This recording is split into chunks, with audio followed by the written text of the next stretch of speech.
Kahit si Dave naiiyak na rin. Ayoko munang umalis everyday? Tanong ko sa kanya. Tumango siya at tumiga sa balikat ng ama. Sige, hindi na aalis si mama ha? Pero sleep ka muna anak dahil gabi na, sabi ko. Papa? Pinunasan ni Dave ang luha sa mga mata nito bago sagutin si Ino. Yes, son?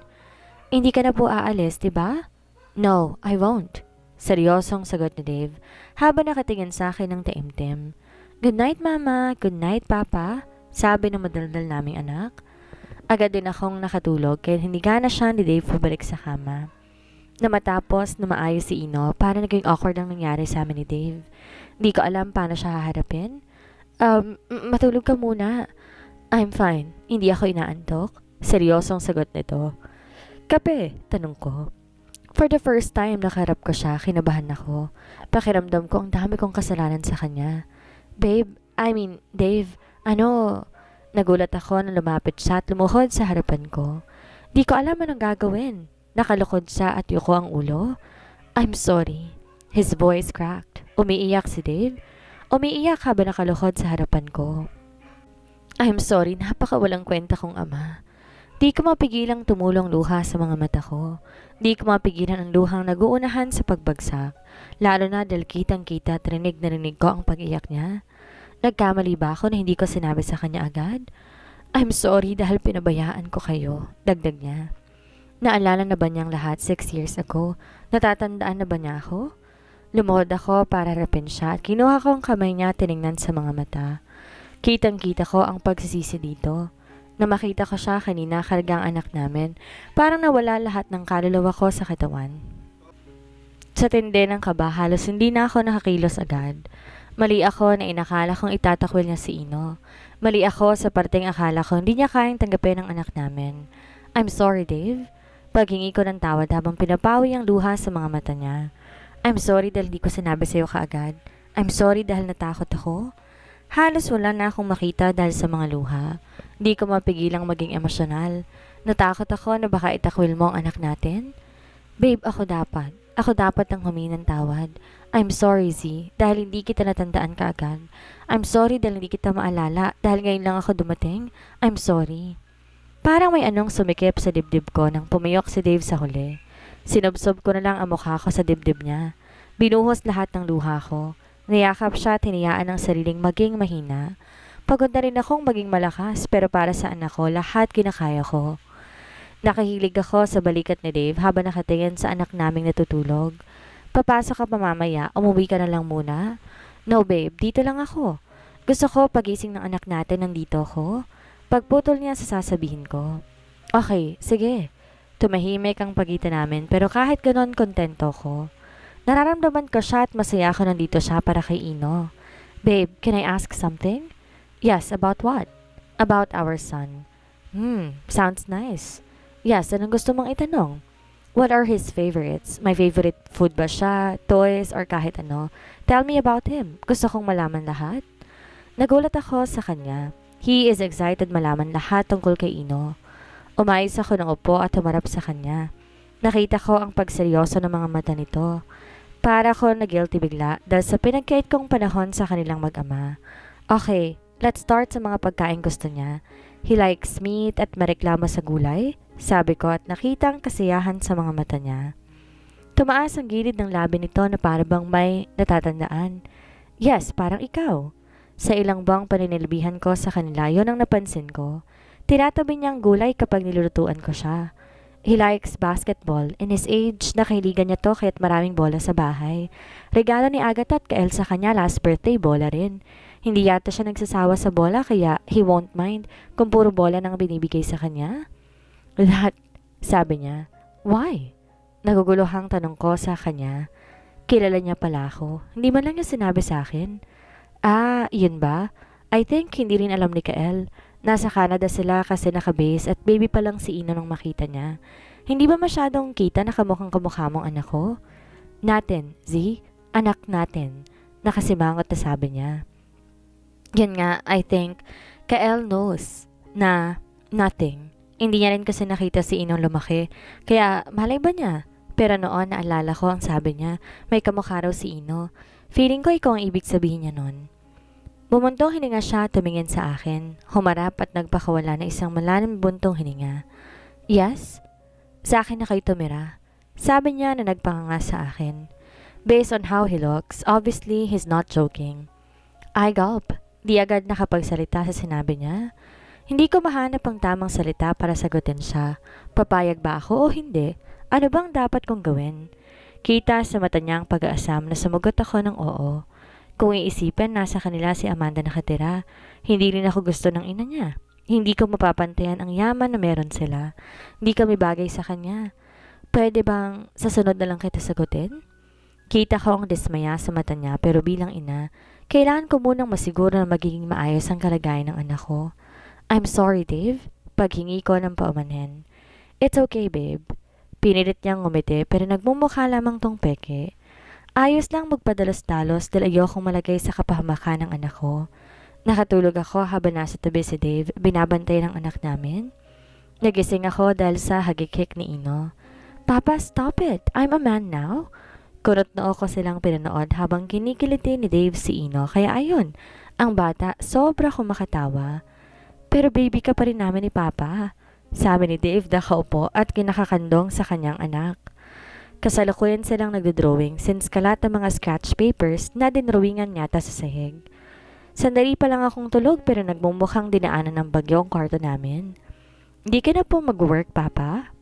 Pinanood ko silang mukhang walang paki sa mundo. Hindi nga napansin, nagising na ako eh. Sobrang mahal ko talaga tong anak ko, ang bibo. How about sa ama ng anak mo, Z? Mahal mo rin? Parang may nagtatanong sa isipan ko. Namula ako sa naisip. Napailing na lamang ako. Mag-work pa rin si Papa, of course. Po, so kailan kita ulit makikita? Nataranta si Dave na makita ang mga luhang nagbabadyang tumulo sa mata ng anak. Everyday kang dadalawan ni Papa, kayo ni Mama. Don't cry, son. Akala ko ba big boy ka na? Big boy na po. Promise mo po, Papa, na everyday kang dadalaw sa amin ni Mama, ha? Yes, pangako ni Papa. Niyakap ni Ino ang ama nito. Ang ganda nilang panoorin, nakakagaan sa puso bilang ina. Tumingin sa gawi ko si Dave. Good morning, babe. Sabi nito at sinenyasan akong lumapit sa kanila. Good morning, Mama. Good morning, anak. Mama, I'm okay na po. Uwi na po tayo. Tumayo pa siya at tumalon-talon, halatang masaya. Gusto kong maiyak na makita siyang ganito kasaya. Tanging Papa niya lang palang makapagbibigay sa kanya ng kasiyahan. Lumuhod ako, tinawakan ng maliliit niyang kamay. Payakap nga si Mama. Na-miss ni Mama yung baby niya eh. Mama, hindi na po ako baby, I'm a big boy now. Nakasimangot na sabi niya, gaya kung paano sumimangot ang ama niya. Kumaba pa ang uso nito nang halikan ko. Sobrang kabako ng mga nakaraan, hindi ako mapakali. Nakahinga lang ng maluwag ngayon, lalo na nang makitang sigla niya. Gabi-gabi kong ipinagdarasal na sana'y maging maayos ang kalagayan niya. Hindi ka baby? Paano yan? Ayaw ni Mama na hindi ka niya maging baby eh. Okay, fine Mama, for you. Kahit big boy na ako, forever ako magiging baby mo. Tila napipilitang sabi niya. How about kay Papa? Pagsingit naman ni Dave sa usapan. Napatingin sa kanya si Ino at napakamot sa ulo ng anak namin na ikinatawa ko. Okay, Papa, baby mo na rin ako. Natawa si Dave at kinuhang anak para kargahin. Pero dahil sadyang matangkad si Dave, tumingala ako sa kanila.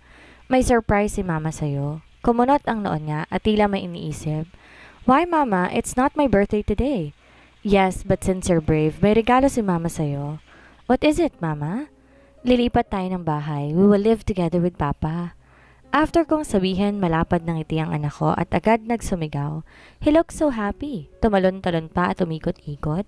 Pero mukhang di lang si Inong na surprise dahil pati si Dave gulat na nakatingin sa akin at mukhang di inaasahang papayag ako kaagad.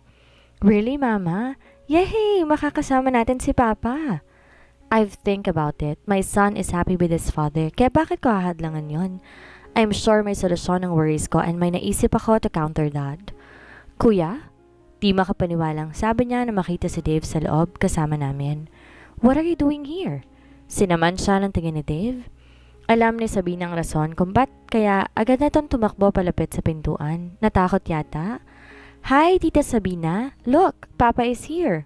Masayang sabi ng anak ko sa tiyahin niya. Sobrang saya ng gwapo kong pamangkin na. Are you happy nandito na si Papa? Tanong ni Sabrina sa anak ko at tumango naman ang anak ko dito. Umakbay sa akin si Dave at yumakap di kalaunan. Thank you for raising him, babe. Thank you at pumayag kang tumira kayo ng anak natin sa akin. Para sa anak ko, lahat gagawin ko. Gusto niyang makasamang papa niya, so who am I to hinder? Agad akong kumalas nang yakapin ako ni Dave dahil tumikhim si Sabina. Nakataas kilay sa amin habang karga ang anak namin. Tila nanunukso pero sinamaan ko ulit siya ng tingin. Kaya't nagkunwaritong nag-iwas at pilit nakipaglaro sa anak ko. Kuya, sorry na. Kasalukuyan kong pinapakain si Kino habang si Sabina ay kinukulit ang kapatid na patawarin siya. Stop it, ang dugyot mo. Humaba ang uso ni Sabina. Kuya, sorry na. Mama, bakit si tita nagsusorry kay Papa? Napatingin ako sa anak na nagtatakang nakatingin sa tita at papa niya. Hayaan mo sila anak, naglalaro lang sila. Sige na, kumain ka pa para lumakas ka ulit. Kuya, ang pangit mo. Nagpapadyak na lumapit sa Sabina sa amin ni Ino. Tirabihan ang anak ko. Am I ugly, buddy? Tanong niya kay Ino. Ang anak ko naman tumingin sa papa niya at kay Sabina. Masama ang tingin kay Dave. Yes, baby, bakit? Anong isasagot ko kay Papa, Mama? If I say yes, masad si tita. But if I say no, si Papa naman ang masad. Bulong niya pero halata namang narinig ng dalawa. Ganito katalinong anak ko, tinitimbang ang lahat. Kuya, ang talino ng anak mo, ha? Pakis nga sa baby namin. Kinuha ni Sabina ang bata at pinupog ng halik. Mana sa akin eh. Proud na sabi ni Dave na puno ng pagmamahal. Nakatingin sa anak na tumatawa dahil nakikiliti sa ginagawa ni Sabina. Kasalukuyan kong inaayos sa mga gamit ni Ino. Babayaran ko pang bills mamaya. Okay naman siya, sabi ng doktor, kaya't pwede na kaming umuwi. Babe, pakibantayin muna si Ino? Saan ka, babe? Ihingin ko lang sana yung bills para makapag-withdraw ko sa bangko. No, babe, ako nang bahala dyan. Pero, let me do that, see? Let me pay for our son's hospital bills. Hayaan mo akong makabawi sa kanya. Hayaan mo akong makabawi sa inyo. Nakakahiya. I forbid you to feel that with me. Bakit ka mahihiya sa akin? You are the mother of my child. Both of you are my responsibility. Di ako nakapagsalita sa sinabi niya. Natameme ako habang siya'y nakadirektang nakatingin sa mata ko. Seryoso, walang bahid ng biro. What? Masungit na tanong niya. Kumarap ako ng ilang beses bago umiling. Mahihiya pa aanakan pa naman kita. Ano? Wala. Anong wala? May narinig ako eh. Pumunta ako sa harap niya pero umiwas siya ng tingin at namumula ang tenga. Wala nga akong sinabi. Bakit di mo ako matingnan? Kumaba ang uso ko dahil nahihilo na ako kaiikot. Wala, wag mo nang alamin. Ganon. Sige, wag mong sabihin, hindi na kami titira sa bahay mo. Pananakot ko pa. Humarap siya sa akin at this time seryoso na kaya ako napaatras. Bakit? Humakbang siya nang humakbang ako hanggang sa nasa malapit na siya sa akin. Ang ganda mo. Dumungaw siya at unti-unting nilapit ang ulo sa akin. Parang Korean novela lang. Yung slow-mo lahat. Yung nasa malapit na ang labi niya sa labi ko, agad ko nang tinulak ang mukha niya gamit ang palad ko. Gumising ka nga, Dave. Hindi to Korean novela. Sumimangot siya at napatanon ako sa gulat nang tumawa na malakas si Sabina. Grabe. I really like you, Z. Tumawa pa siya kaya't inambahan siyang babatukan ni Dave. Tumakbo si Sabina palapit kay Ino na busy ka nanood ng Paw Patrol. Bakit galit ka? Yan, pahiya ka tuloy. Pangaasar ni Sabina sa kapatid kaya natawa ko. Mama, I'm excited. Bulong ni Ino. Mukhang narinig ni Dave dahil natawa to habang nagmamaneho. Are you happy, son? Tanong ni Dave sa anak. Opo, Papa. It has been a week nang makalabas si Ino sa ospital. Papunta kami ngayon ni Dave sa kondo niya. Doon muna kami titira. Mas gusto ko doon kaysa bahay kung nasan si Amanda. I'm sure kung doon kami it will be a chaos. Napatin ako kay Dave nang bigla niyang hawakan ng kamay ko. What are you thinking, babe? Tanong niya. Amanda. Ikling sagot ko. What about her? I've been thinking kasi oras malaman niya na may anak si Dave sa akin. Baka sagurin niya kami ng anak ko at awayin. Baka magalit siya oras na malaman niyang tungkol sa anak natin. Concern na sabi ko sa kanya. Bakit siya magagalit? Labas na siya sa buhay ko and besides, poprotektahan ko kayo. Napatingin ako sa kanya somehow dahil sa sinabi niya ay nakampante ako. Ayoko mangyari ang bagay na ikakalagay ng anak ko sa kapahamakan. Papa, sa bahay niyo po ba tayo titira? Singit ni Ino sa usapan. Haratang excited tong anak namin kasi ilang beses niyang inulit tanongin ng papa niya tungkol sa bagay na yan. Anak, sa kondo tayo ni Papa titira, hindi doon sa bahay niya. Sabi ko at sinalyapan si Dave. Why po, Mama? Paano ko ba ipapaliwanag sa anak ko na hindi pwede dahil may ibang babae sa bahay ng papa niya? I'm sure na maguguluhan at magtataka to dahil bata Kasi hindi pwede. Tanging yun na lamang nasabi ko. I don't understand, Mama. Are we not allowed na tumira sa house ni Papa? Bakit si Annie sa house nila sila nakatira? Kasi anak, sa house ni Papa, pinapagawa pa ni Papa ang house natin, buddy. Sabi naman ni Dave nang sabihin ko kaya hindi na natuloy. Oh, I see. Minsan talaga itong batang to, kapag may naisipang tanungin, hindi titigil hanggat walang nakukuhang sagot. After a week ng pamamalagi namin sa bahay, unti-unti na ring bumalik ang sigla nito, pati na ang kanyang timbang. Pumayat kasi siya nung nasa ospital. Sa recovery ng anak namin, halos hindi na rin humiwalay si Dave sa bata. Masaya rin to araw-araw dahil doon na rin natutulog ang ama niya sa bahay. Wala rin si Pauline kaya't kaming tatlo doon sa loob ng 1 linggo. Sa guest room na lang kami ni Ino matutulog. Sabi ko sa kanya, What? Why? Kunot noong tanong niya, tanda na hindi niya nagustuhan na sinabi ko. Anong why? Alangan namang tabi kami. Sa bahay kasi, sa guest room siya natutulog. Pagtulog si Ino, saka siya lilipat sa guest room. Pinapalipat ko siya, kahit ayaw niya. Anong why? Alangan namang magtabi tayo tatlo. Sabi ko at nag-iwas ng tingin. Yes, why? May mali ba doon? Is he serious? Of course, mali. Yes, may nangyari na sa amin pero... So gusto mo, natabi tayong tatlo? Hindi ba halata? Pagsasungit niya. Hindi nga ako matandaan, bulong ko. Huwag kang pakasisiguro, baka mamaya, anakan kita ulit. Nalalaki ang mga mata kong bumaling sa kanya. Napakapasmado ng bunganga mo, Dave, ha? Namumulang sabi ko sa kanya. Nakakatampo ka na, babe. You keep on calling me by my first name. Kala mo naman. Ano? Wala. Anong wala? Sige, ituloy mo. Maraming sinasabi ka, lalaking tao. Sabi ko, maganda ka. Kaya dapat, babe ang tawag mo sa akin always para gumanda ka pang lalo. Sabi niya at ngumiti, kitang dimple sa pisngi, parang timang. Nambola pa. Mama, Papa, nag-aaway ba kayo? Lumingon kaming sabay ni Dave sa anak namin na inosenteng nakaupo sa backseat ng sasakyan. Palipat-lipat ang tingin sa amin ng papa niya. No, anak, hindi kami nag-aaway ni Papa. Yes, son. Nagpapalambing lamang si Papa kay Mama. Sabi pa ng mokong kaya't napairap ako. Saan mo gustong kumain ngayon? Tanong ko sa kanya. Jollibee, Mama. Gusto kong kumain ng fried chicken. Oh, babe. Jollibee daw. Taas kilay kong sabi kay Dave. Di ko maiwasang di matawa na makitang pinipigilan ni Dave mangiti. Kilig yan? You make me blush? Dugtong ko. Agad ko siyang nasapak sa braso. Napaka na lalaking to. Saan ba to pinaglihin ng mama niya? Yung ano mo, babe, umayos ka. Imbes seryosohin ako, tinawanan ako ng loko. Drive-thru tayo? Tanong niya. Tumingin ako sa anak ko nang ipinapakailaman ng cellphone ng ama niya. Pasok na lang din tayo sa mall, may bibilin lang ako sandali. Tsaka bala ko rin mag-grocery dahil last time nung dinala namin ang gamit namin sa kondo, puro beer in can ang laman ng refrigerator niya. Mama, Papa. Tumingin ako sa anak ko nang tawagin niya kami. Can we watch this? Ano yan? Patingin niya anak. Binigay niya sa akin ang cellphone ni Dave at nakitang tinitingnan niya kanina. It is a cartoon movie and it's showing now in cinema. What is it? Cartoon movie. Pwede ba daw? Oh, of course. You know what? Let's do that. Mag-family date tayo ngayon. Narinig yata ni Inong ama dahil nagsusumigaw to sa tuwa. It's the first time for him na lumabas kasama ang ama para mamasyal. Thank you, Papa. Thank you, Mama. Sabi niya. You're welcome, anak. Sabay na bigkas namin ni Dave kaya't nagkatinginan kami.